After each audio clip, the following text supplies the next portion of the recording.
여러분 안녕하세요. 이윤규 변호사입니다. 네, 제가 예고했던 법학 입문, 행정법을 먼저 저희가 시작을 하게 됐는데요. 제가 예고했던 기한보다 조금 늦게 업로드가 된 점은 먼저 깊은 양해를 좀 구하고요. 제가 일단은 저희 교재가 김해마루 판사님께서 쓰신 법학 입문이라는 책입니다. 이게 이제 시중에 여러 이제 개론서들, 특히 법학 입문을 위한 책들이 많이 마련이 되어 있는데 그 중에 가장 실용적이고 또한 아마 제 채널을 이용하시는 많은 분들께서 일반적인 지식 향상보다는 시험을 준비하시는 분들이 대다수일 거예요. 그래서 그런 류의 시험을 준비하시는 분들께는 아마 최적의 입문서가 아닌지. 그리고 심지어 이 책들 중에 일부, 특히 형사법 같은 것들은 그 책으로만 준비를 해도 전혀 시험에 문제가 없을 정도로 굉장히 훌륭한 많은 내용들이 담겨 있어요. 물론 공법 같은 경우는 훌륭하지 않다는 뜻이 아니라 볼륨이 조금 적다 보니 이제 이걸 보신 후에 어떤 기본 강의를 들으시든가 아니면 또 구체적인 개론서들을 읽으시면서 지식을 조금만 보충하시면 아마 큰 무리 없이 국가시험의 행정법 유형들은 다 정리를 대비를 하실 수가 있을 거라 생각을 하는데요. 일단 제가 전반적인 강의 특징을 말씀을 드리면 김해마루 판사님 책에 있는 내용들을 제가 해당 부분 어떤 부분을 보고 어떤 부분을 이해를 해야 된다는 점을 좀 말씀을 드리면서 전체적인 틀을 한번 짜보려고 합니다. 우리가 공법소송에서 특히 가장 중요한 것은 공법소송뿐만 아니라 이 행정법 공부에서 가장 중요한 것은 전체를 보는 사고 틀이거든요. 그런 것들을 어떻게 잡을 수 있는지, 여러분들이 그런 사고 틀이 확립된 이후에 어떤 세부적인 강의라든지 또는 책의 탐독이 있어야만 실력이 늘고 원하는 성적을 얻을 수가 있어요.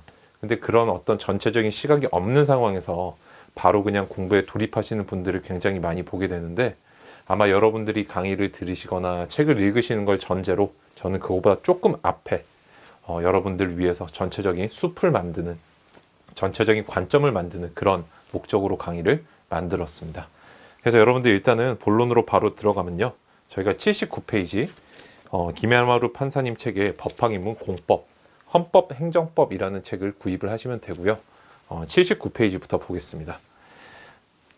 저희가 이제 앞부분부터 시작하지 않는 이유는 이해를 위해서 지금 현재 여러분들의 상황에서 수준에서 제가 가상적으로 대상을 누구로 잡았냐면, 제가 법과대학 2학년 때 이제 행정법이 교과 과목에 있었는데 제가 너무 어려워서 한번 듣고 그때부터 그냥 또 땡땡이를 쳤어요.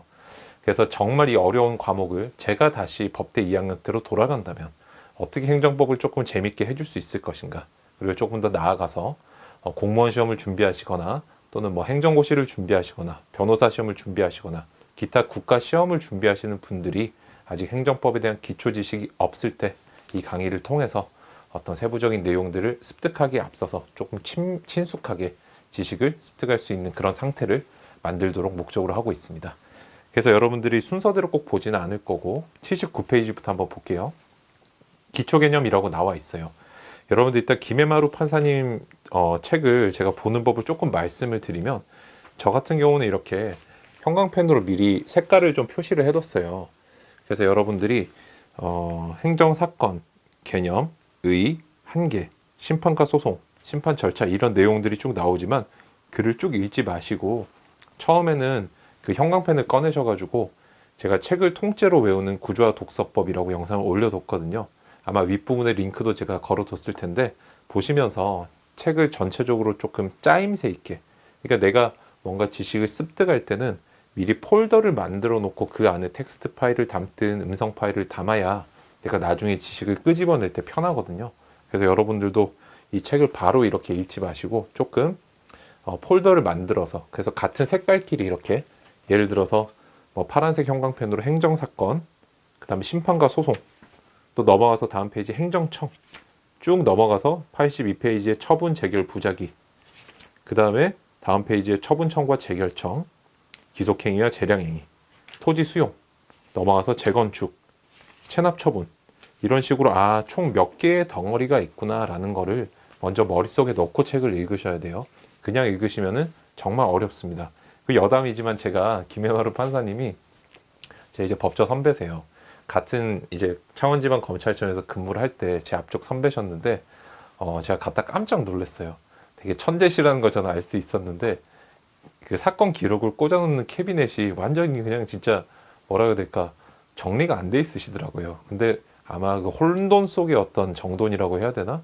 혼돈 속의 질서 그런 게 좀 있으신 분이세요. 그러니까 본인은 이렇게 조금 혼돈 속에서도 질서를 잘 정서를 하시는 분이지만 저희 같은 초학자, 특히나 또 그런 천재과가 아닌 분들은 형광펜을 이용해서 꼭 책을 정리를 해주셨으면 좋겠습니다. 제가 그래서 김영하루 판사님께 미리 책은 제가 임의로 좀 보는 법을 알려드려도 괜찮겠냐 해서 동의를 얻은 부분이니까 여러분들도 책의 저자의 어떤 관점과 다르게 다시 한번 책을 다시 한번 여러분들의 시각에서 좀 재정리해서 읽으시면 좋겠다는 말씀을 먼저 드리고 싶고요. 행정사건의 개념과 의 한계, 이렇게 이제 79페이지에 나와 있고 본격적인 내용을 한번 설명을 해보겠습니다. 여러분들께서 행정사건이라고 하면 어떤 느낌이 드시나요? 행정사건. 우리 행정의 어떤 개념이라든지 정의를 미리 조금 예습을 해오셨거나 아니면 배경 지식이 있으신 분들은 알고 계실 수도 있겠지만 저는 한마디로 조금 행정사건이라는 거는 내가 소송에 갔을 때 원고의 입장에 섰을 때 상대방을 피고라고 한다면 국가기관이라든지 관공서라든지 뭐 예를 들면 여러분들 법무부, 뭐 대한민국 아니면은 무슨 용산구청, 뭐 정확히 용산구청장이 나중에 피고가 될 텐데 어쨌든 그런 식으로 일반 사람이 아닌 국가기관이라든지 아니면은 뭐 행정청이라든지 관청명을 적을 때가 대부분 공법 사건이다. 이렇게 생각을 해주시면 될 것 같습니다.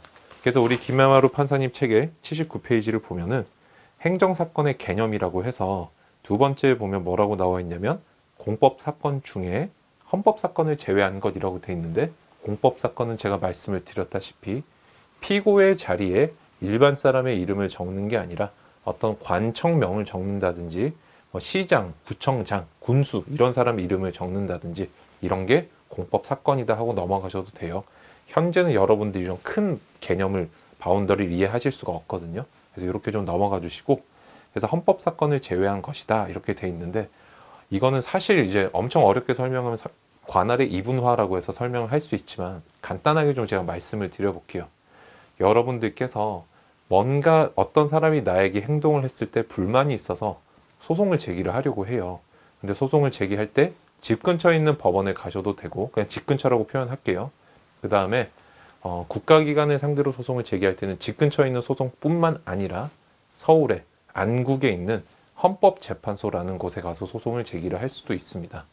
여러분들이 법에 대해서 불만이 있다든지 이러면은 위헌법률 심판을 제기할 수도 있지만 아니면 헌법소원이라는 걸 통해서도 결국에 헌법재판소로 가게 돼 있거든요. 그래서 국가 공법 소송 중에 우리 집 근처에서 소송을 제기를 하면은 3심제 원칙 알고 계시죠? 대한민국 3번 소송할 수 있잖아요. 그래서 최종적으로는 서초에 있는 대법원에 가게 되거나 또는 안국에 있는 헌법재판소로 가게 돼 있어요. 이렇게 공법 사건은 결국에는 서초에 있는 대법원이 맡거나 아니면 안국에 있는 헌법재판소가 맡게 돼 있다. 이걸 관할이 두 개로 쪼개졌다. 이렇게 국내에서 일어나는 사건을 누가 맡을 것인가 하는 문제를 관할이라고 하거든요. 이따 우리가 소송 요건 할 때 한번 볼 텐데 지금처럼 공법 사건은 안국에 있는 헌법재판소가 맡거나 아니면은 최종적으로는 제가 최종적이라는 의미는 3번 소송할 때 최종이에요. 헌법재판소 가면 한 번밖에 안 해요. 어쨌든 3번 소송을 할 때 최종적으로는 서초에 있는 대법원이 맡거나 그래서 대법원 또는 헌법재판소 이렇게 공법사건은 관할이 두 개로 나눠진다. 근데 이 책에 있는 것처럼 헌법사건을 제외한 게 행정사건이다라는 말은 결국에는 대법원으로 가는 사건을 의미를 하는 거겠죠. 그래서 헌법재판소로 가는 사건을 헌법사건 내지는 헌법소송이라고 합니다. 그래서 여러분들이 두 개의 개념을 좀 구별해 두시고 그래서 여기서는 공법사건 중에서 헌법사건을 제외한 것 뒤에다가 뭐라고 적어 놓으시면 되냐면 뭔가 소송을 3번 했을 때 대법원, 서울 서초구에 있는 대법원으로 가는 것 이런 느낌을 기억을 해두시면 돼요. 그 다음에 여러분들 밑에 보면 행정구제라는 개념도 3번에 나오는데 행정사건에서 국민이 행정사건이 뭐였죠? 다시 한번 내가 국가기관을 상대로 이거 좀 기분이 나쁜데요 라고 얘기를 소송을 제기할 수 있는 게 행정사건이라고 기억을 해두시면 돼요. 그 중에 우리가 원하는 거는 시정을 구하거나 아니면 손해손실의 보상을 요구하는 것 이렇게 나와 있죠. 이 개념은 저희가 조금 뒤에 가서 보도록 할게요. 뭔가 국가기관이 나에게 행동을 했는데 내가 그걸 시정, 좀 고쳐줬으면 좋겠다. 또는 고칠 필요까지는 없지만 손해를 조금 돈으로 갚아줬으면 좋겠다. 라고 이렇게 큼직하게 시정하거나 돈으로 받거나 이렇게 두 개가 있다는 거 기억을 해두시기 바랍니다. 그럼 여기서 우리가 개념 정리를 조금 하고 넘어가면 어떻게 되나요? 행정사건이라는 거는 국가기관이 나한테 뭔가 행동을 했는데 내가 거기에 대해서 행동 자체를 시정을 하거나 또는 행동은 그대로 두고 돈으로 보상받기를 원하는 사건, 그 중에서 서울 안국에 있는 헌법재판소로 가야 되는 사건을 제외한 나머지 사건을 얘기한다. 이렇게 기억을 해두시면 되겠습니다. 말이 조금 어려운데 이 부분 여러분들이 다시 한번 돌려보시면서 머릿속에 이미지를 좀 가지셨으면 좋겠어요. 서울에 계신 분들이나 지방에 계신 분들 다 지금 잠시 멈춰놓고 옆에 구글이라든지 뭐 네이버라든지 지도, 다음 지도 이런 거 키셔가지고 서울의 구를 한번 찾아보세요. 그래서 가운데 쪽에 보면 서초구가 있고 가운데보다 조금 이쪽인데 오른쪽 위에 보면 안국이라고 있어요. 헌법재판소에 있는 안국인데 재판은 헌법 사건들은 다 안국으로 간다. 근데 나머지 공법 사건들은 다 어디로 간다? 서초구에 최종적으로 가게 돼 있다. 이런 이미지를 머리에 만들어 놓으시는 게 기억에 유리합니다. 여러분들이 공부할 때 뭐 게임이라든지 딴짓만 하시는 게 아니라면 이런 식으로 많은 도구들을 활용하시는 게 기억에 도움이 된다는 점도 기억을 해두셨으면 좋겠어요. 자, 그 다음에 여러분들이 밑에 보시면 행정사건의 의의랑 한계라는 말이 나오는데 이 부분은 현재로서는 이해를 하실 수가 없습니다. 그래서 쭉 넘어갈 거고 심판과 소송이라든지 행정청이라든지 이런 개념도 제가 전혀 하지 않을 건데 다만 우리가 82페이지에 처분이라는 개념과 부작이라는 개념을 한번 짚고 넘어가 보도록 하겠습니다. 내가 일반적으로 다른 사람과 내가 물건을 예를 들어서 샀는데 그 사람이 물건을 예를 들어 사과 10박스를 샀어요. 5월 10일까지 갖다 줘 이렇게 얘기를 했는데 5월 10일까지 안 갖다 줬다 이러면은 계약을 위반했다. 계약 위반에 대해서 손해배상을 제기하거나 이런데 즉 일반 사람들 사이에는 항상 계약, 합의를 통해서 법률관계가 만들어지거든요. 법률관계라는 건 여러분들이 구속이라고 생각하시면 돼요. 약속. 깼다가는 법원에 갈지도 모른다. 이거를 법적인 어떤 약속이라 해요. 계약이라고 하는데 행정청이랑 우리는 계약을 맺는 경우는 거의 없어요. 물론 이제 공법상 계약이라는 걸 여러분들이 공부하신 분들은 있다라고 주장하실지 모르겠지만 실제 삶에서는 99.999%는 행정청이 즉 국가가 우리한테 뭔가를 해 라고 명령하는 경우가 굉장히 많이 있습니다. 대한민국 남성 같은 경우는 군대에 와 병역 처분이라고 그러고 그 다음에 대한민국에 사는 모든 사람은 납세의 의무를 지죠. 그래서 이거를 과세 처분이라고 하거든요.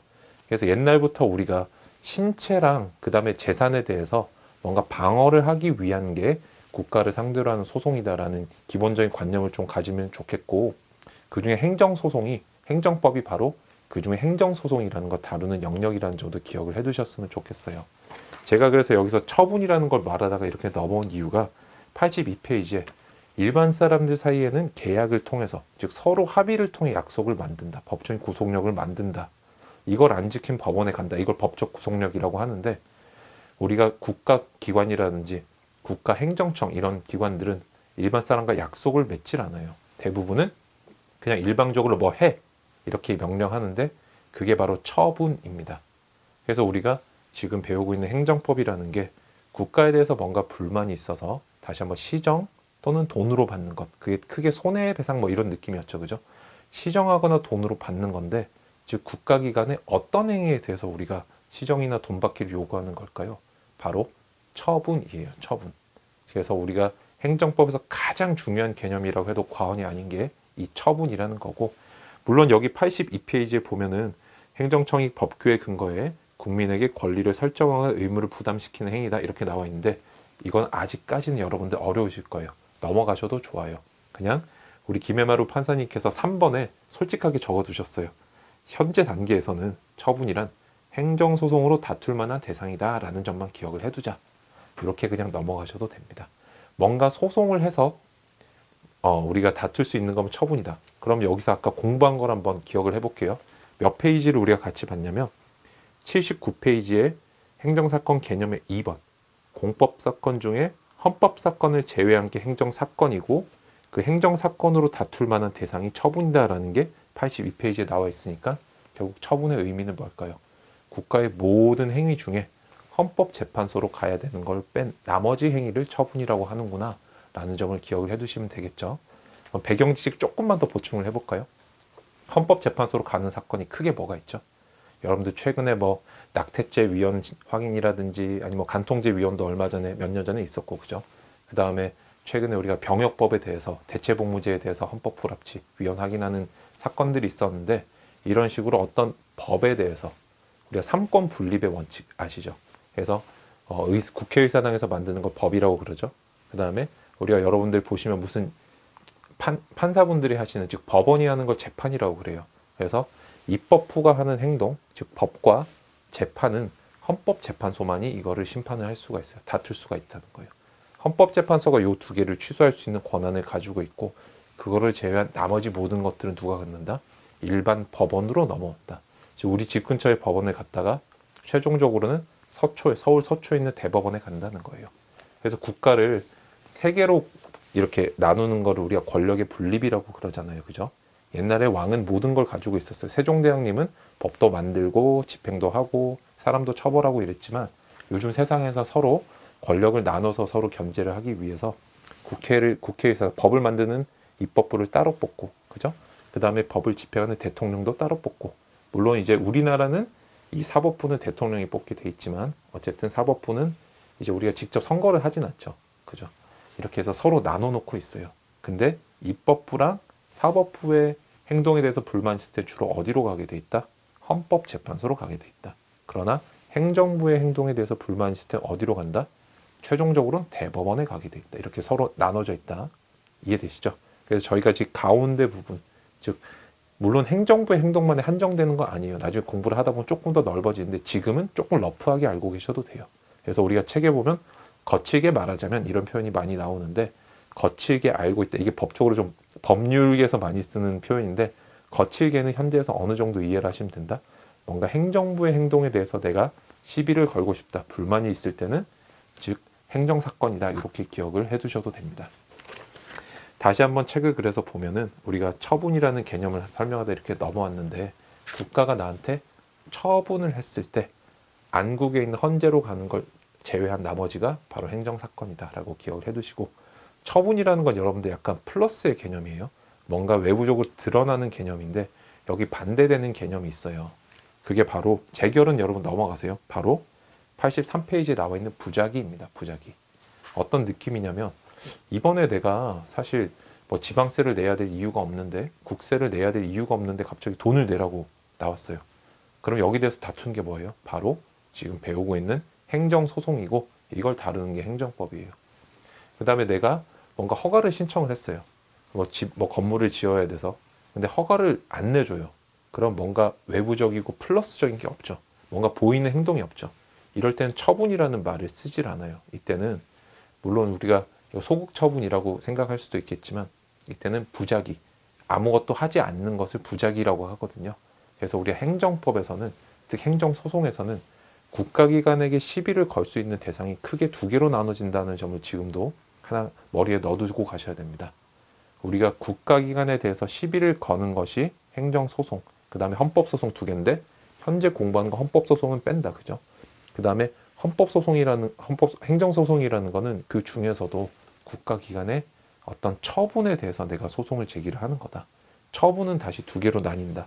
정확히는 적극적인 처분, 뭔가 보이는 처분, 이게 진짜 여러분들이 방금 생각하신 처분이고, 가만히 있는 거, 내가 허가해달라고 신청했는데 가만히 있으면 부작위. 나는 허가를 빨리 받아서 건물을 지어야 되는데 안 해주면 어떻게 하죠? 이때도 마찬가지로 소송을 제기를 할 수 있어요. 부작위에 대해서도 소송을 제기할 수 있고, 처분에 대해서도 소송을 제기할 수 있다. 물론 두 개를 합쳐서 넓은 의미의 처분이라고 하긴 하는데, 여러분들이 지금 조금 세분화해서 나눠두시면 좋겠어요. 국가가 자기가 먼저 나한테 뭐라고 했을 때 기분이 나쁠 때도 소송을 제기할 수 있고, 내가 뭔가 신청했는데 아무런 반응이 없다, 이때도 소송을 제기할 수 있다. 아시겠죠? 그래서 여러분들이 작위랑 부작위라는 개념을 쓰거든요. 이렇게 뭔가 하는 걸 작위, 가만히 있는 걸 부작위라고 그래요. 근데 이 책에서는 작위를 처분이라고 쓰고 있고, 그 다음에 가만히 있는 걸 부작위라고 쓰고 있죠. 이렇게 기억을 해두시면 되겠어요. 그래서 여기까지가 이제 저희가 처분이라든지 이런 개념을 말씀을 드렸는데, 이제 뒤로 넘어가면은 행정사건이 뭔지, 그리고 쟁송에 대해서는 어떤 게 있는지 이런 것들 좀 볼 건데, 이거 보기 전에 행정이라는 걸 우리가 지금 공부하고 있고, 행정법, 행정소송, 행정사건 이런 말들은 어느 정도 좀 익숙해졌어요. 그죠? 한마디로 하면 뭘까요? 여러분들이 공부하실 때는 그래서 한마디로 뭐야? 이런 습관을 항상 들이시는 게 좋아요. 특히 법학 하실 때는. 그래서 행정사건은 뭐죠? 행정사건이란 공법사건 중에 안국 헌법재판소가 하는 헌법사건을 제외한 나머지 공법사건이죠. 즉 피고란에 일반 사람 이름이 아닌 국가기관의 어떤 이름을 적는 게 행정사건인데 그 중에서도 내가 시비를 거는 대상은 누구다? 이 사람을 왜 뽑았어요? 이 사람이 왜 시장이에요? 이 사람이 왜 대통령 이런 게 아니라 그 사람의 행동 중에 하나를 딱 시비를 거는데 적극적인 행동을 처분이라 그러고 가만히 있는 걸 부작이라고 한다. 어때요, 여러분들? 이게 저희가 지금까지 공부한 전체적인 흐름이고 스토리죠. 이런 식으로 여러분들이 한마디로 설명할 수 있게 꼭 기억을 해두셔야 되고 그럼 여기서 제가 여러분들이 아마 궁금해하실 만한 거 그럼 도대체 조금 더 넓게 행정이라고 하는 게 뭘까?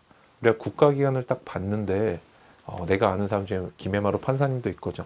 그 다음에 검사도 있고 변호사도 있는 것 같아. 근데 누가 도대체 행정이라고 할 수 있는 걸까? 행정청이라고 할 수 있는 걸까? 우리가 결국에는 지금 공부하고 있는 행정법이라는 거는 어떤 행정청의 행동을 우리가 얘기를 하는 것 같거든요. 그래서 제가 조금 러프하게 거칠게 말씀을 드리면 국가기관 세 개로 나누잖아요. 그죠? 아까 입법부도 있고 행정부도 있고 사법부도 있는데 이렇게 이름표를 갖고 나누는 걸 형식적 분류라고 그래요. 근데 이런 형식적 분류가 아니라 우리가 행정법에서 공부하는 대상은 실질적 분류, 실제 이름표랑 관련 없이 이 사람이 하는 행동의 특징을 한번 보는 거예요. 여러분이 예를 들어서 등기라는 말 들어보셨나요? 등기. 이 등기라는 거는 사법부의 관할이에요. 사법부의 어떤 행동 영역인데, 즉 판사님들이 속해 있는 그 기관을 사법부라고 하는데 사법부가 등기 업무를 관장하거든요. 근데 실제 등기 업무는 이건 행정에 가까운 영역이에요. 그러니까 사법부가 하는 행동 중에서도 행정의 영역이 있다는 거 기억해 두시고, 입법부도 마찬가지예요. 내가 국회에 방청을 하고 싶다. 이럴 때 소위원회라고 있어요. 그런 데는 허가를 또 받아야 돼요. 방청 허가. 근데 방청하지 말래요. 그다음 우리가 얼마 전에 전직 대통령의 재판에 대해서 방청 추첨을 했잖아요. 그죠?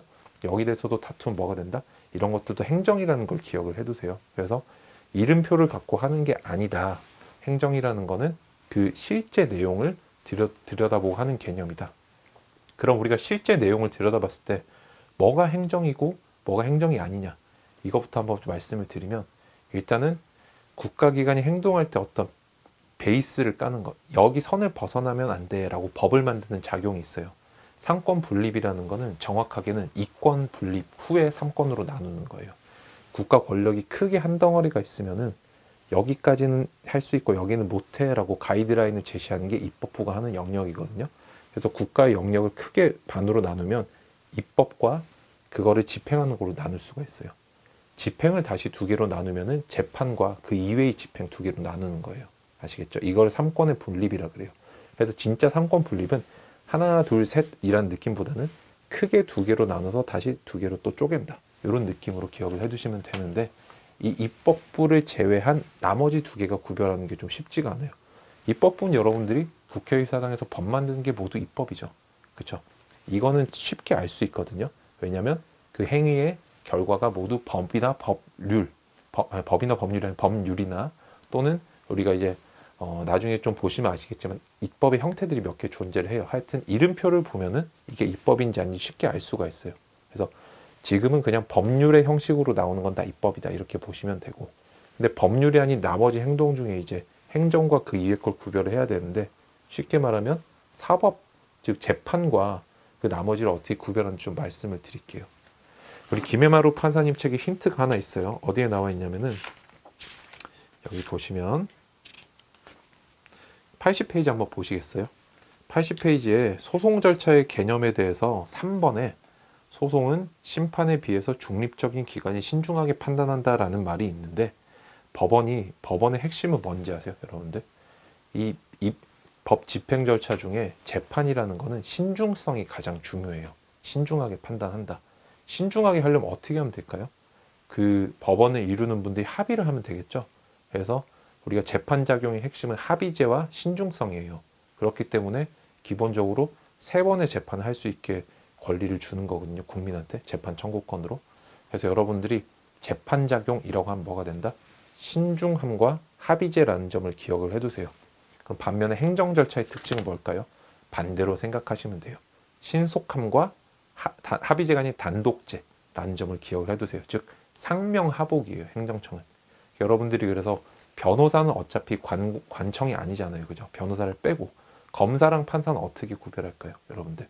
판사는 사법부인데 왜? 합의제. 여러분들 일반 사건 말고 TV라든지 이런 데 보면 세 분의 판사님이 앉아 계시고 그분들이 사건을 진행하잖아요. 이게 합의제예요. 그죠? 근데 검사를 물론 만나신 분들이 이 영상을 보시는 건 조금 뭐라 해야 될까?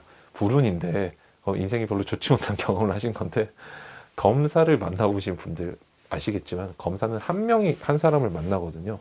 혼자서 모든 결정을 해요. 그래서 단독제 관청이다 이런 표현을 쓰는데 행정청은 상명하복. 여러분들 군대도 한번 생각을 해보세요. 그죠?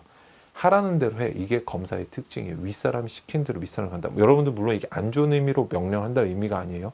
적법한 명령만을 따라야 되는 게 원래 공무원의 의무입니다. 여러분들. 까라면 까 이 뜻이 아닙니다. 윗사람이 적법한 명령을 내렸을 때 밑사람이 따라야 된다. 이게 합의제가 아닌 바로 단독제의 특징이에요. 그래서 상명하복의 원칙, 이거를 형소법을 배우신 분들은 검사 동일체 원칙이라는 다른 이름으로 배우셨을 거예요. 그죠? 그리고 신속함을 특징으로 해요. 그래서 제가 조금 어렵기 때문에 일부분은 여러분들이 듣고 이해가 안 되면 넘어가세요. 공부를 조금 하신 분이나 배경 지식이 있으신 분들 위해서 제가 설명드리는 건데 기본적으로 행정청은 이런 식으로 행동을 해요. 일단 내가 너 과세 처분을 해요. 아니면 군대 오라고 해요. 그 다음에 불만이 있으면 3달 안에 무조건 다퉈야 돼요. 그게 지나면 끝나버려요. 근데 우리가 법원에서 하는 작용들은 일단은 효력이 발생하는 게 아니라 재판을 하면은 이거를 선고라고 하거든요. 선고하고 일정 기간이 지나야만 효력이 발생을 해요. 내가 그 기간이 지나기 전에 감옥에 가지 않아도 되고 벌금을 안 내도 되는 거예요. 아시겠죠? 다르죠? 우리 행정청에서 너 빨리 돈 내, 세금 내 하면 일단은 돈을 내고 불만이 있으면 돌려받는 방식이에요. 3달 안에 소송을 제기해서. 그러나 사법부는 신중함의 원칙을 택하기 때문에 일정한 시간이 지나야만 그 행위의 효력이 발생하게끔 이렇게 서로 차이가 있다는 점 기억을 해두시기 바랍니다. 그래서 사법부에서 하는 거를 상소기간이라고 그러고 행정청에서 하는 걸 제소기간이라 그래요. 두 개 차이점 뭔지 아시겠어요?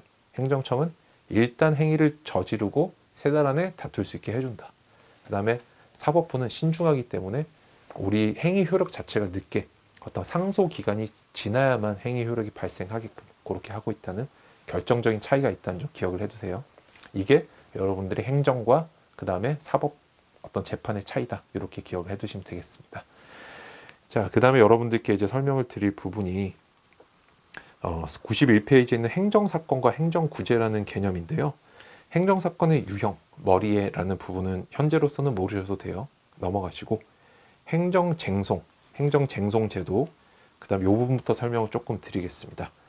여러분들 행정쟁송이란 해서 이제 91페이지에 나와 있는데 쭉 가다 보면은 그 처분을 대체로 취소하라는 식이다 이렇게 나오는데 취소 밑에다가 여러분들 79페이지라고 적어 놓으세요.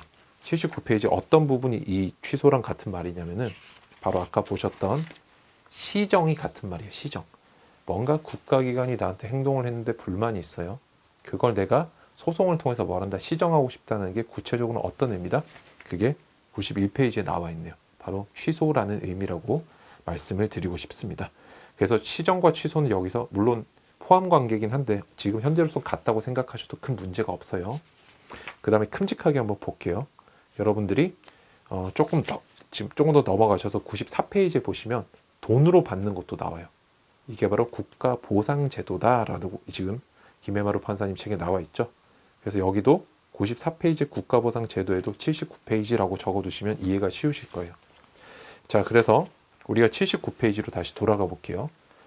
여러분들께서 법학 공부할 때 특히 중요한 거는 어떤 한 부분에서 서술이 A를 하기 위해 이렇게 되게 뭉뚱그려서 얘기를 했는데 뒤에 가보니까 A가 뭔지 명확하게 나오고 B가 뭔지도 명확하게 나온다면은 이거를 내가 앞부분과 연결시켜서 앞부분을 A 더하기 B를 빨리 얘기했기 때문에 이렇게 뭉뚱그려 얘기했구나 라고 이해를 할 수 있어야 돼요. 그래서 79페이지 한번 볼게요. 다시 행정사건의 개념은 다시 뭐다? 3번 행정구제. 행정사건에서 국민이 공권력 행사의 즉 국가기관의 행동을 그죠? 시정이 뭐가 된다? 91페이지 취소. 시정 취소하는 거구나. 소송을 통해 취소하거나 손해손실 보상을 요구하는 것. 국가보상 제도를 통해서 돈으로 받는 거구나 라고 이해를 조금 더 높여주셔야 됩니다. 아시겠죠? 이렇게 큼직하게 접근해 주셔야 돼요. 자, 그리고 다시 한번 우리가 91페이지로 돌아가면은 행정쟁송이라는 말이 있는데, 행정쟁송이란 말이 91페이지에 나왔다가 92페이지 행정소송이라는 말이 나와요. 현재로선 여러분들이 이거를 다 차이점을 이해하려고 하지 마시고 그냥 행정쟁송이 조금 더 넓은 개념이야 라고 기억을 해 두시면 되겠습니다. 그래서 92페이지가 저희가 공부할 본격적인 내용이에요. 내가 국민이 국가기관의 어떤 처분을 통해서 마음이 상했어요. 이때는 뭘 하면 된다? 바로 행정소송을 제기하면 되는데, 92페이지에 보니까 행정소송의 내용이 4개가 있네요. 그죠? 항고, 당사자, 민중, 기관인데 너무 어렵죠. 여러분들 이런 게 나오면 어떻게 하면 될까요? 하나씩 찾아봐야 될까요? 아니에요, 여러분들. 지금부터 정복할 수 있는 애들만 하나씩 각계격파하면 돼요. 한 명만 패면 돼요, 여러분들. 그래서 저희는 뭘 할 거냐면, 뭐를 중심으로 지식을 쌓을 거냐면, 실제 여러분들 공부에서 한 80% 이상을 차지하는 게 항고소송이라는 거예요. 변호사님, 항고소송도 말이 너무 어려운데요? 행정소송의 종류 중에 항고소송? 너무 어려워요.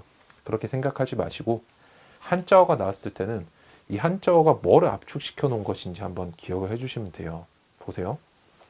우리가 소송이라는 건 기본적으로 누가 해주는 거냐? 법원이 해주는 거죠. 그죠? 근데 우리가 누구의 행동에 대해서 내가 시비를 걸고 싶을 때 법원에 가는 거죠. 안국의 헌법재판소로 가거나 아니면 최종적인 대법원, 서초에 있는 대법원에 가게 된 이유가 뭐예요? 바로 행정청이 뭔가 행정기관이 잘못했기 때문에 여기 가는 거예요. 우리가 머릿속에 그림이 좀 그려지나요? 법원의 잘못을 법원에 가는 거를 상소라 그래요. 상소. 지금 우리가 그런 걸 공부하는 게 아니라 우리는 법원 이외의 기관이 잘못한 걸 법원에 들고 가는 거예요. 그죠? 그래서 행정소송은 뭐다? 법원에 가서 하는 싸움이다라는 점을 일단 기억을 해 두셔야 되고, 그 다음에 여기서 행정이라는 부분은 책에 보시면은 항고라는 지금 말을 제가 설명을 드리려고 그러는 건데, 국가기관 중에 행정작용에 대해서 내가 대항한다. 항자가 대항. 그래서 항고소송 위에, 항고 위에다가 대자를 살짝 적으세요. 항자 위에 대항 이렇게. 그다음 고 밑에는 소자를 적으세요. 고소. 국가에 대해서 행정기관의 어떤 처분에 대해서 처분에 대항하기 위해서 누구한테 고소를 한다? 법원에 고소한다. 이런 느낌이에요. 항고소송은 뭔지 아시겠죠, 여러분들? 대항 더하기 고소다. 이렇게 기억을 해두시면 돼요. 행정청에 대해서 마음 상한 게 있어서 법원에 간다는 뜻이에요. 아시겠죠? 항고소송. 이게 가장 중요하고, 나머지 당사자 소송이니 민중소송이니 기관소송 같은 거는 저희가 아직은 다루지 않을 거예요. 하나씩 정리를 할 거예요. 그래서 김혜마루 판사님도 적어 놓으셨죠? 파란 글씨로. 92페이지 보면 항고소송이 가장 중요하다. 이 말은 뭘까요? 판사님이 여러분들 항고소송만 공부하시면 돼요. 이렇게 하기는 좀 그러니까 그냥 가장 중요하다 이렇게 멋있게 써놓으신 거예요. 지금 우리는 저자의 취지를 잘 이해하고 넘어가셔야 돼요. 그 다음에 오른쪽에 항고소송을 보니까 뭐가 있죠? 이거는 조금 기억을 해두시면 좋겠는데, 우리가 뭐 무효 확인소송 이런 거 필요 없어요. 그냥 뭐만 보시면 되냐면, 여기서 93페이지에는 CF 해서 몇 페이지를 좀 적어 놓으시면 좋겠냐면은 82페이지를 좀 적어 놓으시면 좋겠어요. 아까 우리가 국가기관 행정청의 어떤 행위 중에 뭐를 시비를 걸 때 행정소송 한다 그랬죠? 적극적인 자기 처분인 즉 처분, 그 다음에 부작위, 2개를 시비를 걸 수 있다 그랬죠? 소송 종류도 크게 2개겠네요. 그죠? 여기 나와 있네요. 그래서 93페이지. 취소 소송이랑 무효 등 확인 소송 묶어보세요, 여러분들. 이 그림에서. 이게 바로 적극적인 처분에 대해서 내가 시비를 걸고 싶을 때 제기하는 소송이에요. 물론 여러분들이 실제 변호사를 선임하시면 이건 변호사가 알아서 이제 취소인지 무효인지 알아서 가려줄 텐데, 지금 여러분 공부하실 때는 왼쪽 2개를 묶어서 아까 82페이지의 처분이고, 그다음 오른쪽에 있는 부작위 위법 확인 소송이 부작위를 다툴 때 이런 복잡한 이름을 쓰는구나 하고 넘어가시면 돼요. 현재 여러분들은 뭐만 기억하시면 된다고요? 아까 82페이지부터 84페이지까지 나와 있는, 즉 처분과 부작위에 대해서 내가 시비를 걸면은 소송의 이름이 조금 달라진다라는 점만 기억해 두시면 돼요. 물론 실제는 법원에서 소송의 이름이 달라지게 보진 않고, 우리가 공부를 할 때 보통 또 법에 이렇게 나눠져 있어서 그런 거예요. 그냥 소장 제출하는 건 다 똑같아요. 그래서 여러분들이 취소 소송과 부작위 위법 크게 이렇게 기억을 해두세요. 자, 그러면 우리가 처분에 대해서 다툴 때는, 처분에 대해서 시비를 걸고 싶을 때, 뭔가 겉으로 드러나는 국가 작용에 대해서 다투고 싶을 때는 취소 소송이나 무효 확인 소송을 한다고 말씀을 드렸는데, 그럼 취소랑 무효 확인 소송 어떻게 차이가 나는 걸까요? 여기 대해서는 여러분들께서 자, 페이지를 한번 여기 103페이지를 한번 봐주시면 좋겠어요. 아까 제가 빨리 설명하면서 말씀을 드렸는데, 기본적으로 행정청의 특징은 뭐라고 그랬어요? 일단 지르고 3달 안에 다퉈야만 된다 그랬죠. 3달 안에 소송 안 제기하면 영원히 못 다퉈요. 그 다음에 근데 다만 아까 3달이라는 건 제가 러프하게 말씀드린 거고, 103페이지 한번 볼게요. 행정소송법 20조 제소기간이어서 맨 밑에 나오는데, 취소소송은 처분 등이 있으면 안날로부터 90일 이내에 제기해야 되고, 만약에 내가 전혀 몰랐다고 하더라도 밑에 2항 있은 날로부터 1년을 경과하면 제기하지 못한다. 이게 무슨 말이냐면, 여러분들이 집에 가만히 앉아 계시면 납세 고지서 뭐 이런 거 날라오잖아요. 그죠? 돈을 얼마만큼 더 내라 뭐 이런 것들 나오고, 아니 군대 와라 이런 현역병 입영 통지서 이런 게 날라온다든지 그런 거 생각을 해볼게요. 내가 이 통지서를 받은 날로부터 3달 안에 불만을 꼭 제기를 하라는 거예요. 왜? 행정의 작용은 신속하게 이루어져야 되기 때문에 그 3달이라는 기간 안에 신속하게 너가 불만을 제기하지 않으면 그냥 없는 걸로 치고 넘어가겠다 이 뜻이에요. 이해되시죠? 그래서 머릿속에 이미지를 어떻게 잡으신다? 뭔가 내가 종이가 날라왔는데 그거를 보고 3달 안에, 3달이라는 건 정확하지 않고 90일인데 정확히는 그냥 러프하게 생각하세요. 현재로서는. 뭔가 3달 안에 내가 여기 대해서 딱 제기를 하지 않으면 큰일 나는구나.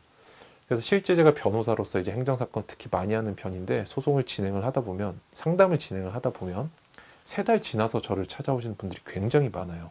그래서 이런 기본적인 것들을 모르고 계시기 때문에, 물론 법을 공부하지 않으신 분들 당연히 모르시겠죠. 그래도 이 영상을 보시는 분들은 꼭 기억을 해두세요. 국가 행정작용에 대해서 불만이 있을 때는 3달 안에 뭔가 소송을 제기를 해야 된다. 만약에 내가 통지서를 전혀 못 받았다. 그래도 뭐가 된다? 무제한도로 이거는 제기를 할 수 있는 기간이 늘어나는 게 아니라 여기 나와 있죠. 1년 안에 제기를 하라. 아시겠죠? 알았으면 3달. 모른 채로 지나갔어도 1년 안에는 제기를 해야 된다. 어떤 처분이 날라왔는데 나한테 1년 동안 내가 아무것도 안 했다 이러면 원칙적으로 소송을 못 제기해요. 물론 예외들도 존재하지만 예외는 여러분들이 현재는 아실 필요가 없습니다. 원칙부터 정리를 하고 넘어가야 돼요. 그래서 여러분들이 변호사님 왜 취소하고 무효를 하다가 왜 일로 넘어왔어요? 자, 다시 한번 우리 어디로 돌아가냐면 93페이지 보세요. 93페이지. 자, 왼쪽 2개 묶어 놓으셨죠? 취소랑 무효는 뭐예요? 처분에 대한 거고, 그 다음에 부작위 위법은 부작위에 대한 거, 그죠? 근데 취소랑 무효는 어떻게 나뉜다? 바로 취소 소송은 기간에 제한이 있을 때 하는 거예요. 무효 확인 소송 기간 제한이 없어요. 뭐 이게 10년이 지났든 20년이 지났든 원칙은 할 수 있어요. 소송을 제기를 할 수 있어요. 변호사님 그러면은 죄다 무효라고 하면 안 되지 않나요?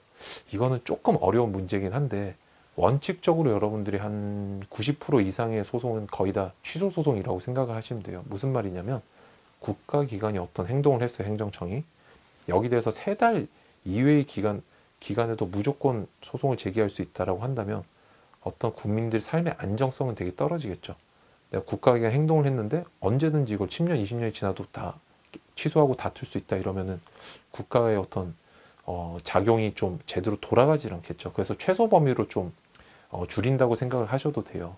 그래서 무효 확인 소송의 대상이 되는 애들은 뭐냐면은, 아니 어떻게 이런 일을 할 수가 있지? 정도로 누가 봐도 이거는 이건 도저히 이거는 국가가 너무 잘못했어라는 것들에 대해서만 무효 확인 소송을 제기할 수 있고, 실제 그런 경우는 많지 않겠죠. 왜 그렇게 여러분 잘 생각을 해보세요. 판사님들도 국가기관이에요.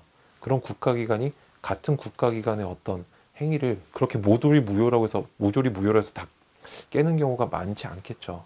이런 거 상식적으로 이해를 하실 수 있을 것 같아요. 물론 국민의 입장에서는 권리가 구제돼야 되고 권익이 보호받아야 되겠지만, 한편적으로는 우리가 국가가 잘 돌아가는 것도 공동체를 위해 중요하거든요.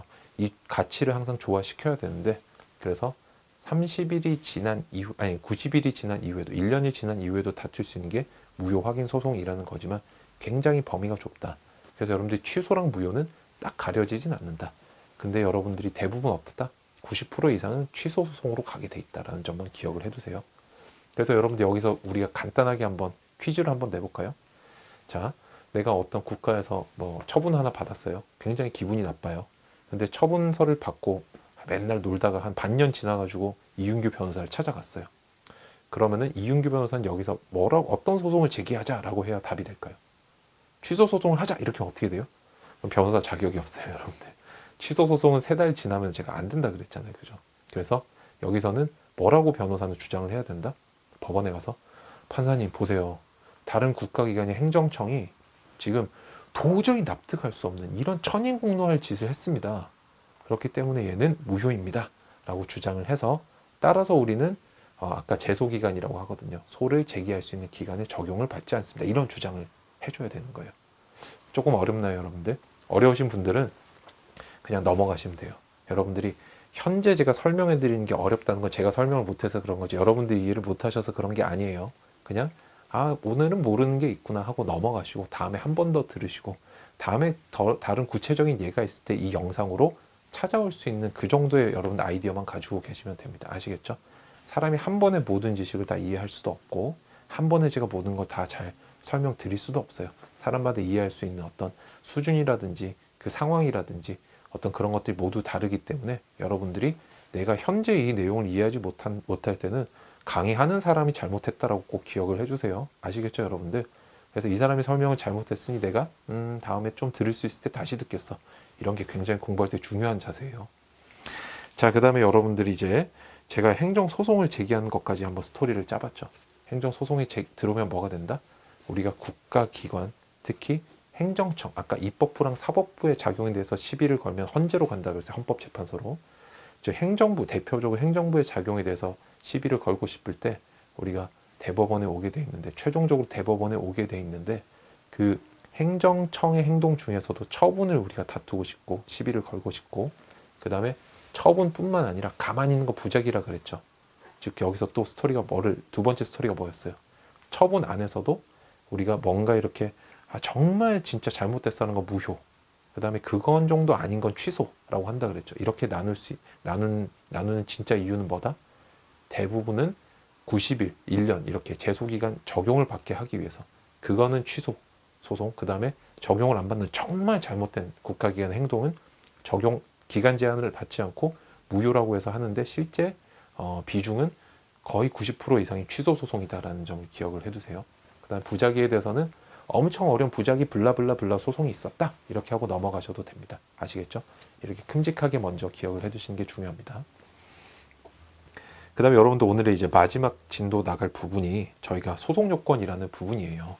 158페이지 한번 보시겠어요? 소송요건에 대해서 제가 설명을 드릴 건데 여기는 우리 김현호 판사님의 어떤 고충이 많이 드러납니다. 판사로서 내가 진짜 이 부분을 어떻게 써야 되나 좀 더 솔직하게 써야 될까 이런 부분이 있는데 제가 그냥 대신 솔직하게 좀 말씀을 드릴게요. 소송요건이라는 게 왜 있는 거냐면 163페이지에 판사님이 지금 좀 솔직하게 써두셨어요. 163페이지에 밑에서 하나 둘셋넷 다섯 여섯 일곱 여덟 아홉 번째 파란 글씨부터 볼게요. 여러분들 김영호 판사님이 왜 이렇게 쓰셨냐면 판사의 업무 부담은 지난 30년 동안 50% 가까이 상승했다는 이야기가 있다. 소송요건 단계에서 사건이 걸러질 필요가 있다. 이게 쌍따옴표 왜 쳐져 있는지 아시겠어요? 본인이 거르겠다는 뜻이 아니라 거른다라고 표현하는 거 옮겼다라는 뜻이에요. 본인이 국민을 위하는 분이기 때문에 거른다고 생각은 하지 않는다라는 게 함축이 돼 있어요. 그리고 실제 제가 조금 말씀을 드리면 우리가 OECD 국가 중에 판사 한 명당 처리하는 사건 숫자가 가장 많아요. 그러다 보니까 하루에 1.6건을 처리를 해야 되거든요. 이렇게 많다 보니까 우리가 진짜 어떤 집중을 해야 되는 사건들이 있겠죠. 그죠? 그래서 요 정도 양식을 딱 지키지 않으면 우리가 판단을 하기는 조금 어렵습니다라고 해서 집에 돌려보내는 제도가 있어요. 이거를 각하라고 해요. 각하. 요 마제스티 뭐 이런 뜻이 아니라 진짜 뭐 대통령 각하 이런 뜻이 아니라 돌려보낸다라고 하는 뜻이요. 각하한다. 그래서 여기서 우리 이 책에서는 뭐라고 얘기를 하고 있냐면 그게 폼을 지키지 못했다라고 해서 158페이지 중간에 나와 있어요. 형식이 틀렸다. 근데 이런 여러분들이 이런 형식적인 설명에 너무 집중하지 마시고 이 소송요건이라는 제도는 뭐냐면요. 로마에서 나온 제도예요. 과거 로마에서 로마에서 이렇게 집정관들이 이렇게 얘기를 했다는 거예요. 뭔가 불만이 있는 사람, 분쟁이 있는 사람들은 소송을 우리가 해서 갈라주겠다. 뭐가 맞는지 틀린지. 근데 실제 소송을 할 수 있는 인력은 우리나라 경우도 말씀을 드렸지만 굉장히 제한적이에요. 그래서 판사라는 거는 쉽게 될 수 있는 게 아니잖아요. 그죠? 남의 분쟁을 해결하려면 고도의 지식과 훈련을 거친 분들만 될 수 있기 때문에 이분들은 어쩔 개념 필수적으로 소수일 수밖에 없어요. 국민 전 국민이 판사다? 그러면 글쎄요, 그 약간 이상하지 않나요, 그죠? 그럼 서로 자기 말이 맞다고 해버릴 거 아니에요, 그죠?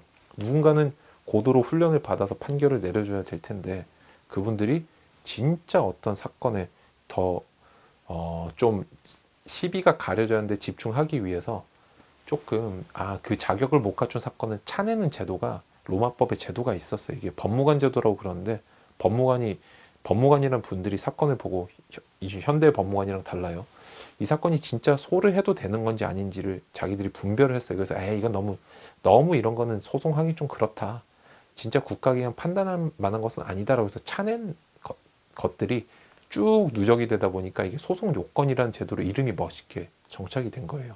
그래서 실제적으로 너무 많은 소송이 넘치는 걸 플루드, 한자로는 남자라 그러거든요. 그래서 소송이 넘치는 남소를 막기 위해 마련된 제도가 바로 진짜로 집중해야 되는 사건을 위해서 만들어둔 제도가 소송요건 제도예요.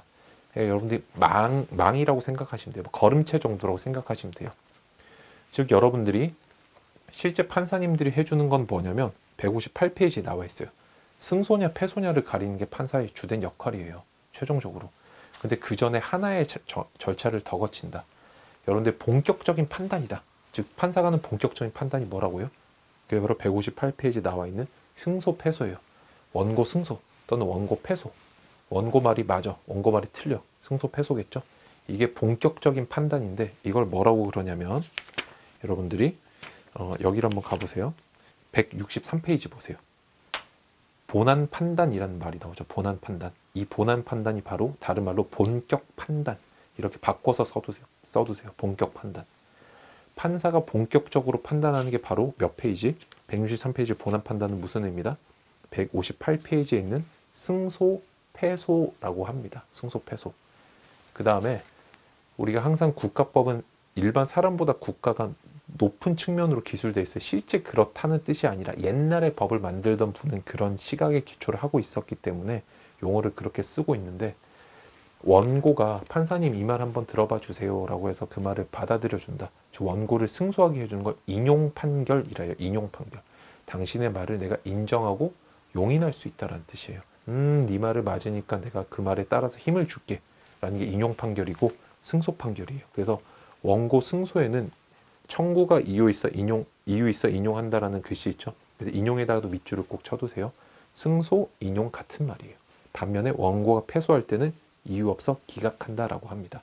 그래서 여러분들이 승소, 패소의 패소 1번까지를 묶으셔서 바로 어디로 화살표를 끊어놓는다? 옆에다가 163페이지 본안 판단이라고 적어 놓으세요. 반면에 각하한다. 이게 바로 이번 시간에 공부할 소송 요건을 못 갖췄을 때요. 즉 거름망에 걸러졌을 때. 거름망을 통해서 진짜 본격적인 판단 못 받는 사람. 본격적인 판단 못 받는 사람은 뭐라고 하는지 아세요? 본격 이전 판단, 즉 본격 전 판단. 본안 전 판단이라고 해요. 말이 조금 어렵죠. 그래서 판사가 본격적인 판단을 하기 전에 소송 요건에 대해서 판단하는 거를 우리가 또 163페이지에 나와 있죠. 그림에. 162페이지 밑에 있네요. 본안 전 판단이라고 합니다. 즉 소송 요건을 갖췄는지 심사한다고 나와 있죠. 그래서 여기서 만약에 소송 요건을 못 갖췄다고 하면 결론이 158페이지는 소각하, 원고 패소의 2번으로 오게 돼 있어요. 소각하로 오게 돼 있어요. 아시겠죠? 이렇게 기억을 해두세요. 그래서 여러분들이 지금 보면은 엄청 세부적인 내용들이 많은데 이번 시간에 여러분들이 머리에 조금 기억을 해두시면 좋겠는 게 바로 163페이지 그림 정도면 돼요. 그림 정도. 그 다음에 한 가지 더 하고 끝낼 건데 163페이지 그림을 갖고 우리가 지금까지 했던 거 스토리를 한번 짜볼게요. 자, 판사가 본격적으로 하는 판단이 뭐다? 인용 이꼴 승소, 원고 승소, 정확히 원고 승소, 피고 패소예요. 기각 판단이 뭐다? 기각 판결이 원고 패소, 피고 승소예요. 그죠? 이게 본격적인 판단인데 이거를 하기 위해서 옆에 청구 이유라는 부분 파란 흰색인데 밑에다 뭐라 적는다? OECD 국가 중 사건 수 최대 이런 식으로 판사의 업무 부담이 지난 30년 동안 50% 증가했다는 걸 적어 놓으시고 머릿속에 진짜 적지 마세요. 떠올리시고 뭘로 간다? 따라서 사건을 걸러낼 필요가 있다. 그래서 걸러내는 게 소송요건 판단. 여기서 만약에 소송요건이 없다라고 하면 각하가 돼버린다는 거예요. 이거는 법원이 판단하기 조금 그래 라는 거. 자, 이해되셨죠? 이까지가 소송 요건과 그 다음에 본안 요건의 구별입니다. 이렇게 좀 기억을 해두시고, 그 다음에 여러분들 왼쪽으로, 아니 왼쪽이 아니라 우리 다시 한번 앞쪽 페이지로 넘어가면 159페이지에 소송 요건의 국면이라고 나오는데, 위에 또 소송 요건의 개념이라고 해서 엄청 어려운 말들이 158페이지에 있어요. 김해마루 판사님께는 죄송하지만 현재 이건 말이 조금 어려워서 여러분들 읽지 마시고요. 159페이지 사례 한번 봐주세요. 이런 거예요, 여러분들. 옛날에 천성산 도롱뇽 사건이라고 아세요, 여러분들? 천성산 도롱뇽이 법원에 소송을 제기해서, 물론 도롱뇽이 실제 제기한 건 아니고 내가 도롱뇽의 대리인이다 이렇게 해서 이제 법정 대리인을 끼고 도롱뇽을 원고 이름 적은 케이스인데, 이렇게 하면 소송 요건이 없다 해서 각하가 돼버리는 거예요.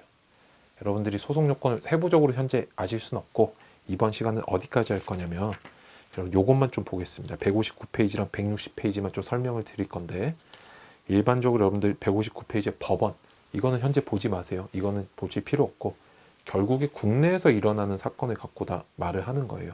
그렇기 때문에 공부하는 단계에서는 160페이지의 심판 대상이 가장 중요해요. 처음으로 소송 요건에서 가장 중요한 건 심판 대상이다. 여러분들 160페이지 심판 대상 옆에다 CF에서 뭐를 좀 적어 놓으시냐면은, 아까 우리가 봤던 이 페이지를 좀 적어 놓을 거예요. 뭐냐면 우리 79페이지에 보면은 우리가 아까 행정구제라고 해서 행정사건에서 국민이 공권력 행사 시정이나 손해보상 손실을 보상 요구하는 것에서 제가 91페이지라는 것도 적고 했었지만, 실제 제가 행정사건이라는 거는 82페이지 처분이란 행정소송으로 다툴 만한 대상이다라고 했었죠. 말을 뒤집으면 뭐죠? 행정소송은 처분을 대상으로 한다 라는 거. 그 다음에 160페이지 보니까 심판 대상이란 말이 나와 있는데, 결국 행정소송에서의 심판 대상은 뭐냐면 처분이에요. 처분.